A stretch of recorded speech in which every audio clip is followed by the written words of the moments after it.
Gumugulong na ang recovery efforts matapos sa mga magkakasunod na bagyong tumama sa bansa. Sa Caramoran, Catanduanes, ininspeksyon ni Office of Civil Defense Administrator Undersecretary Harold Cabreros mga nasirang tahanan dahil sa super bagyong Uwan. Bahagi po ito ng Post-Disaster Needs Assessment para matukoy ang mga pangailangan ng mga biktima ng bagyo.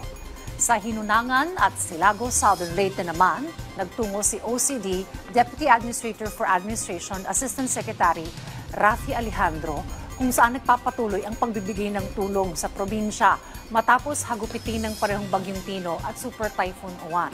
Ilang kagamitan din ang ipinaabot para sa rehabilitasyon ng mga apektadong komunidad.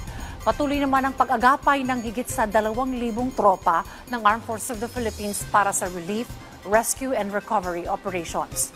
Nakadeploy din ang iba't ibang military assets sa mga apektadong lugar. Sa pinakahuling ulat ng NDRRMC, 27 ang bilang ng mga namatay dahil sa Super Typhoon Uwan, habang higit 200 naman ay dahil sa bagyong Tino.